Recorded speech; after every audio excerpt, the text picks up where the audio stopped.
Eu quero começar esse vídeo citando o comecinho aqui de um artigo do The Financial Times, uma publicação norte-americana, com a manchete: "O populismo de Jair Bolsonaro está levando o Brasil para o desastre". É um artigo do Gideon Rachman e começa assim: "Em uma visita ao Brasil ano passado, eu tive uma conversa com uma figura proeminente do mercado financeiro sobre os paralelos entre Donald Trump e Jair Bolsonaro. Eles são muito semelhantes", ela disse, antes de acrescentar: "mas Bolsonaro é muito mais estúpido". Essa é a visão da imprensa internacional, e no Brasil também, boa parte da imprensa ataca o Bolsonaro nesse sentido, né, que ele é bastante estúpido, na verdade. Ontem você teve no chiqueirinho do Palácio do Planalto uma apoiadora do Bolsonaro pedindo para que ele revertesse a imagem dele no exterior, e o meu vídeo da Carta Capital mais tarde vai abordar esse tema, principalmente, e ela falava assim: "Você precisa usar a SECOM para melhorar sua imagem", e ele disse assim: "Você sabe que a imprensa do mundo é de esquerda". Mas a imprensa mundial é de esquerda. É de esquerda. E uma coisa eu posso dizer para vocês: o The Financial Times certamente não é um jornal de esquerda. E a compreensão que a gente tem aqui, e eu digo a gente globalmente, né, brasileiros e quem está fora e estrangeiros, é que esse é o pior governo, esse é o pior governante no pior momento. É uma pessoa despreparada que não compreende a dimensão do desafio diante de si e que não é capaz de atuar para enfrentar esse desafio. Porque o primeiro passo para você enfrentar algum obstáculo é você entender o tamanho do obstáculo. Você só vai conseguir pular o obstáculo se souber, se você é capaz de fazer aquilo. E o Bolsonaro não tem a dimensão disso. Então, nesse vídeo de hoje, eu quero fazer três coisas. Eu quero aproveitar esse artigo do The Financial Times aqui, mencionar também o Conexão Repórter de ontem com o Cabrini, que ele foi visitar o Amapá, os hospitais do Amapá, e também o Greg News essa semana, no qual ele fala sobre a vacina e imunidade de rebanho. Juntar essas três coisas porque tem muito a ver com o que a gente tem dito aqui ao longo de meses e durante a pandemia também. Só dois recados antes de começarmos. O primeiro deles é que nesse momento, até sexta-feira, dia 29 de maio, o meu livro O Rei dos Judeus, que é um romance histórico sobre Jesus, estará disponível gratuitamente na Amazon. Pode ir lá, baixar o seu livro, ler, deixar seu comentário. Se você não tiver o Kindle, você pode baixar para um app do celular ou para o computador também, para você poder ler. E se você estiver fora do Brasil, você procure lá na Amazon, na página do seu país, procure lá o meu nome e o título do livro que vai aparecer, você vai poder baixar. Esse link aqui no comentário fixado na descrição é apenas para o Brasil. Então esse é o primeiro ponto. O segundo ponto é que a gente está chegando agora na reta para 500 mil inscritos aqui no canal. Então se você não for inscrito, se inscreva também e ative o sininho para receber notificações dos vídeos quando eles entrarem no ar. Então voltando esse artigo do The Financial Times, ele tem tudo a ver com o que a gente tem dito aqui. Porque o que o Rachman fala, bem, você tem a pandemia, e essa pandemia, em tese, levaria a uma corrosão, né, levaria a uma dissolução da base de apoio do Bolsonaro. Isso já tem acontecido, na verdade. A gente já tem visto uma perda de apoio do Bolsonaro, já tem muitos bolsonaristas estão se arrependendo agora, a gente tem visto isso. É algo perceptível. Mas, por outro lado, o modo como ele tem lidado com essa questão, né, no modo como ele tem se eximido da responsabilidade e transferido isso para prefeitos e governadores, isso vai dar uma sobrevida ao Bolsonaro, isso vai manter uma certa blindagem no Bolsonaro por um tempo ainda, até que chegue de fato a profunda crise econômica que haverá, recessão econômica ou depressão econômica posteriormente, e aí sim será muito difícil manter o Bolsonaro no poder. Esse artigo do Financial Times também fala sobre a possibilidade de um impeachment do Bolsonaro, que é algo que a gente menciona aqui de tempos em tempos, né, falando sobre como nesse momento é muito difícil que avance isso, porque é um processo jurídico, obviamente, né? É um processo que parte de algum crime do Bolsonaro, crimes de responsabilidade previstos na Constituição, mas também ou acima de tudo, é um processo político.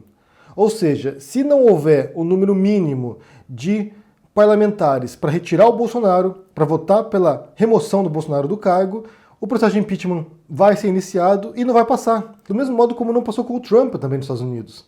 O que a gente viu nos Estados Unidos, por exemplo, era um claro crime cometido pelo Trump de tentar usar um país estrangeiro, no caso a Ucrânia, através do presidente Zelensky, usar um aliado estrangeiro para investigar um opositor político dele nas eleições, que era o Joe Biden. Ele queria usar o Zelensky para investigar o filho do Biden, que trabalhou, que fez parte da direção de uma empresa de gás lá, Barisma, usar isso para investigar o filho do Biden para tentar jogar areia na campanha do Biden, do Joe Biden, do pai. E o processo de impeachment passou na Câmara e continuou no Senado. Como o Senado tem maioria republicana, foi barrado. Ou seja, os democratas iniciaram um processo de impeachment sem a base necessária para poder realmente levar até as últimas consequências. Isso não apenas não impeachmentou o Trump, como fortaleceu, de certo modo, o Trump para a campanha eleitoral desse ano. No Brasil o cenário é um pouco mais complicado porque você tem diferentes partidos. Você não tem o estilo bipartidário norte-americano entre democratas e republicanos. No Brasil você tem uma variedade de partidos cujo suporte o Bolsonaro tem comprado agora se alinhando ao centrão e distribuindo cargos em estatais, distribuindo cargos no governo, ou seja, isso fortalece a posição do Bolsonaro em caso de um processo de impeachment. O que o artigo do Financial Times fala é justamente isso, que nesse momento, enquanto não houver uma corrosão da base de suporte do Bolsonaro, enquanto ele não chegar abaixo dos 20% de popularidade, há pouquíssima chance de que um processo de impeachment seja encaminhado e que seja bem sucedido. E o próprio Gregório do Vivier também fala isso no programa dele desse final de semana, dizendo que é necessário nesse momento que ele perca essa base de apoio. Enquanto isso não acontecer, pouca coisa vai avançar em termos de remoção do Bolsonaro via impeachment, porque a outra saída também é via Supremo, porque nesse caso pode ser que a investigação envolvendo agora Sérgio Moro e Bolsonaro possa levar, sim,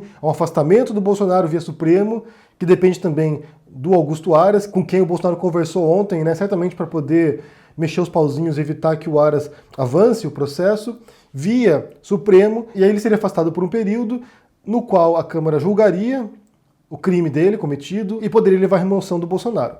Então, a expectativa de que o Bolsonaro vá cair durante a pandemia é muito pequena mesmo, e aqui é importante ressaltar que não é um desejo pessoal. Eu adoraria que o Bolsonaro caísse hoje, ontem, 3 meses atrás, que nem sequer fosse eleito. Mas nesse caso aqui, a gente tem que ser realista. Não basta desejar as coisas, tem que ser realista. Tem que olhar o cenário real e interpretar esse cenário a partir dos dados que a gente possui. Nesse momento, tem pouquíssimas chances do Bolsonaro cair via impeachment. Por isso que o trabalho aqui é tão importante, de aos poucos conscientizando o eleitorado, conscientizando a população para que ele perca a base de suporte dele, para que o gado bolsonarista comece a abrir os olhos, tirar a venda, tirar a viseira e começar a enxergar o mundo real como ele é. Então esse artigo aqui é bem interessante, na verdade, porque de fato corrobora certas posições que a gente tem adotado aqui ao longo desses meses. E ontem você teve também o Conexão Repórter com o Cabrini, no qual ele foi visitar hospitais e falar com alguns políticos no Amapá. Já mencionei aqui anteriormente uma analogia que foi feita, né, de que nós estamos todos no mesmo barco e como isso era incorreto, que na verdade a gente não está no mesmo barco, nós estamos no mesmo mar. Então tem pessoas que estão nesse mar em iates, pessoas que estão em barquinhos, pessoas que estão à deriva, penduradas em pedaços de paus, quase se afogando. E essa é a realidade, na verdade. Nós estamos no mesmo mar. Algumas pessoas estão muito mais fragilizadas do que outras. A gente tem visto isso tanto em nível internacional, né, alguns países que lidaram melhor com a pandemia do que outros, tanto em nível nacional. Estados ou cidades ou classes sociais que estão sendo muito mais afetadas do que outras nesse momento. Aqui é importante ser justo e dizer o seguinte: o Bolsonaro não é o responsável pela precariedade do sistema de saúde brasileiro. Isso aqui já é um legado de décadas, de séculos, na verdade.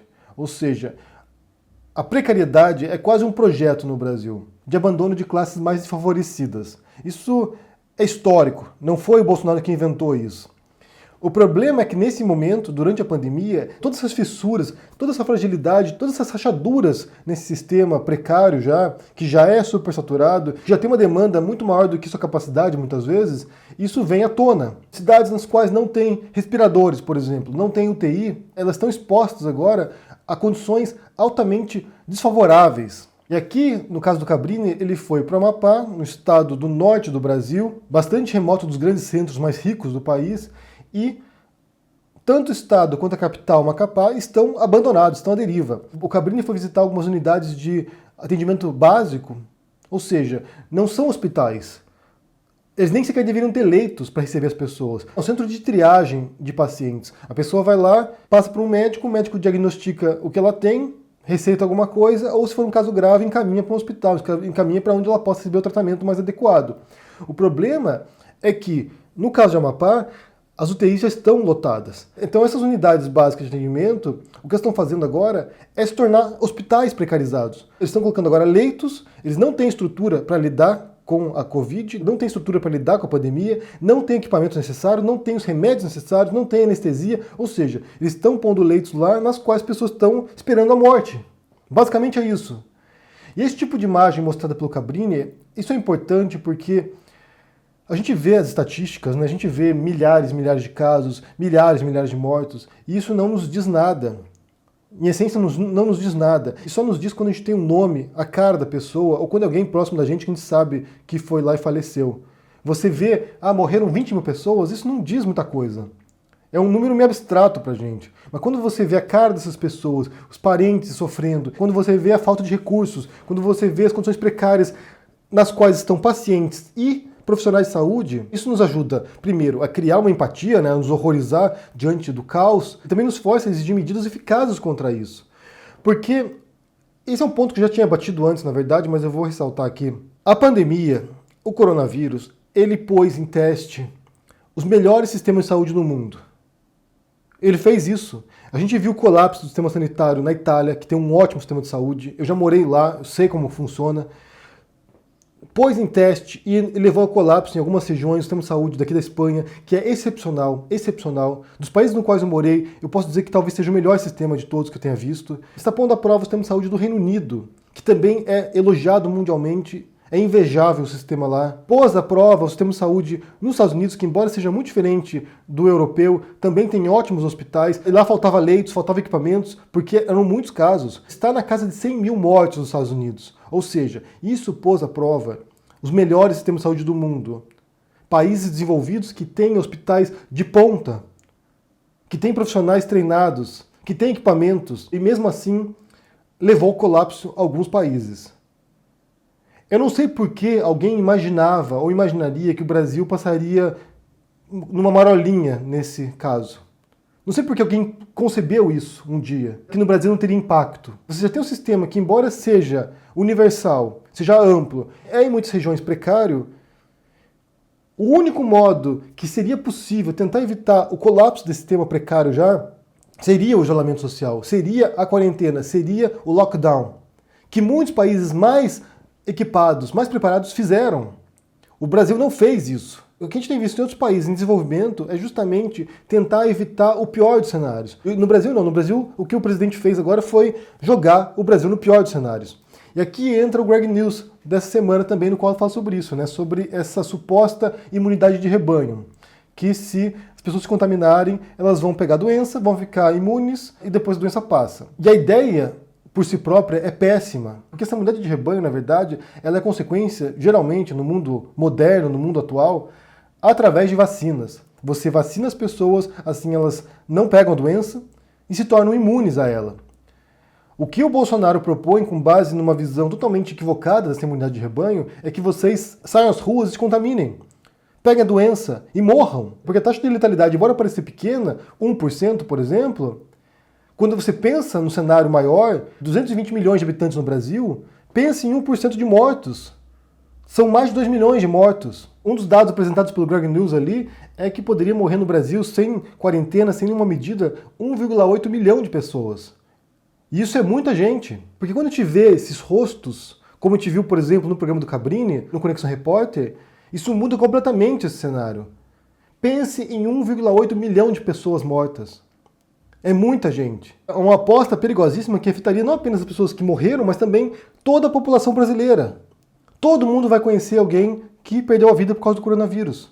Basicamente é isso. Então eu repito aqui, a gente tem o pior governante no pior momento possível. Porque se fosse um outro governante minimamente consciente, ou menos estúpido, como diz o artigo do Financial Times, se fosse menos estúpido, ele compreenderia a gravidade da situação e tomaria as medidas necessárias para esse momento. Então, para concluir esse vídeo aqui, é importante ressaltar que o único modo para combater isso nesse momento, o único modo para fazer isso, para enfrentar o coronavírus, para enfrentar a pandemia, é ficar em casa. É o único modo. Porque não há remédio com eficácia comprovada por enquanto, não há vacina. E a vacina pode demorar muito tempo, pode demorar meses ou talvez anos. Então não há nenhuma outra medida eficaz a não ser a quarentena. E os países que estão voltando agora à normalidade foram porque de fato fizeram quarentenas rigorosas. Então não tem saída. Não tem saída. Você tem outros modelos aí, como a Coreia do Sul, você tem alguns modelos alternativos, mas, via de regra, os países que estão agora conseguindo retomar a normalidade de outro modo, né, uma nova normalidade, como eles chamam, é porque tiveram isolamento. Então não tem saída. O segundo ponto é que o Bolsonaro, ele vai cair em algum momento. Eu acho muito improvável que ele chegue até o final do mandato dele. Acho muito improvável. Mas certamente, nesse exato momento agora, é quase impossível que passe o impeachment.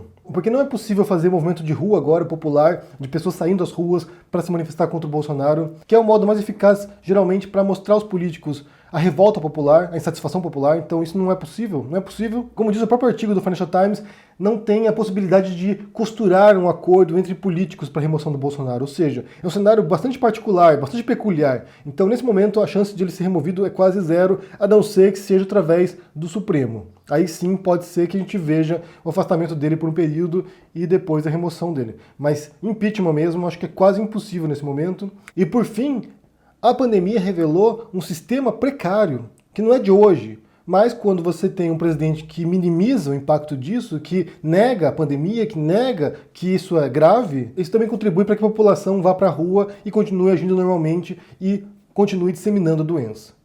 Então você reuniu uma tempestade perfeita.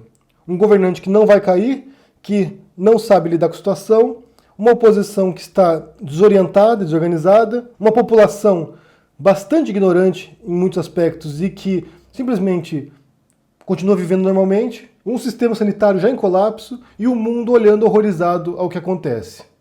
Esse é o cenário. E é importante lembrar, gente, são 20 mil vidas perdidas até agora no Brasil. É muita gente mesmo. Então eu quero saber de vocês aqui se vocês viram ontem a Conexão Repórter com o Cabrini mostrando o cenário no Amapá, que já está em colapso também. Se vocês viram o Greg News dessa semana falando sobre a vacina, sobre a imunidade de rebanho, e também sobre o impeachment do Bolsonaro, sobre a necessidade de perda da base eleitoral do Bolsonaro para que a gente possa seguir adiante com o impeachment. E por fim, se vocês viram esse artigo do Financial Times falando sobre o Bolsonaro e também sobre esse cenário. Me digam o que vocês pensam aqui no comentário, deixe joinha, assine o canal, a gente não apoia e a gente se vê por aí. Abraço e até mais. Tchau!